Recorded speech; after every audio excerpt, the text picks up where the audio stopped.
আজকে আমার গীতা পাঠের সেকেন্ড অধ্যায়ের 22 নম্বর শ্লোক। বাসাংসি জিনানি যদা বিহায় নবানি গৃহ্ণাতি নরঃ পরাণি তথা শরীরাণি বিহায় জিনান্য নানি সংযাতি নবানি দেহি। বাসাংসি বস্ত্র জিনানি জীর্ণ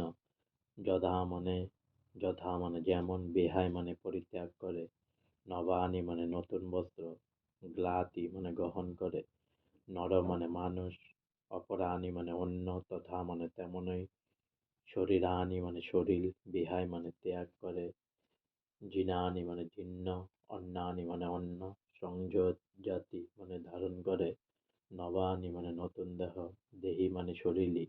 অনুবাদ: মানুষ যেমন জীর্ণ বস্ত্র পরিত্যাগ করে নতুন বস্ত্র পরিধান করে, দেহীও তেমনই জীর্ণ শরীর ত্যাগ করে নতুন দেহ ধারণ করে। তাৎপর্য: পারমাণবিক জীবাত্মা যে এক দেহ ছেড়ে আর এক দেহ ধারণ করে তা সর্বজনস্বীকৃত তত্ত্ব। তবু আধুনিক যুগের কিছু বৈজ্ঞানিক আত্মার অস্তিত্বে বিশ্বাস করে না, অথচ হৃদয় থেকে কেমন করে শক্তি সঞ্চারিত হয় তা বুঝাতে পারে না। কিন্তু তারাও স্বীকার করতে বাধ্য হয় যে প্রতি মুহূর্তে দেহের পরিবর্তন হচ্ছে এবং এই পরিবর্তনের ফলে দেহে শৈশব, যৌবন ও বার্ধক্য দেখা যায়।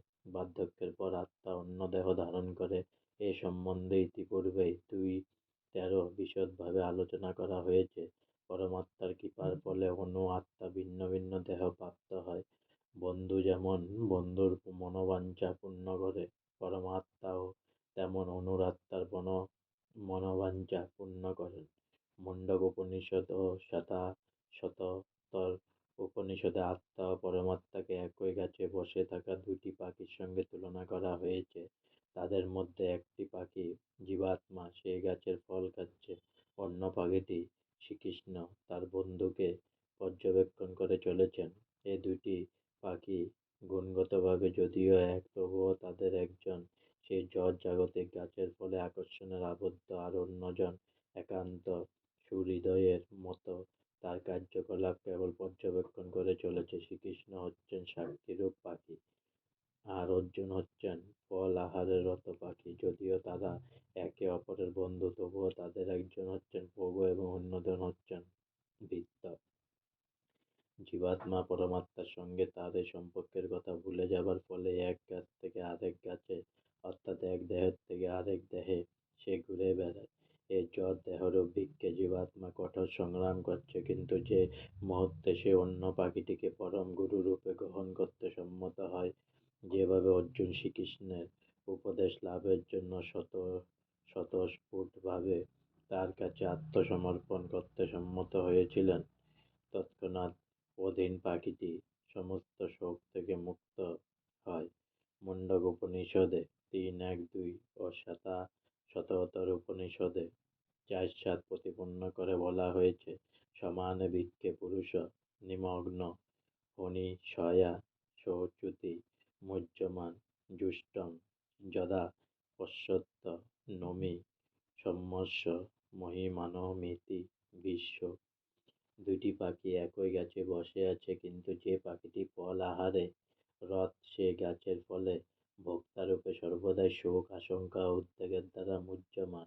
কিন্তু যদি সে একবার তার নিত্যকালের বন্ধু অপর পাখিটির দিকে ফিরে তাকায়, তবে তৎক্ষণাৎ তার সমস্ত শোকের অবসান হয়, কারণ তার বন্ধু হচ্ছেন পরমেশ্বর ভগবান এবং তিনি সমগ্র ঐশ্বর্যের দ্বারা মহিমান্বিত। অর্জুন তার নিত্যকালের বন্ধু ভগবান শ্রীকৃষ্ণের দিকে ফিরে তাকিয়েছেন এবং তার কাছ থেকে ভগবদ্গীতা তত্ত্ব জানতে পেরেছেন।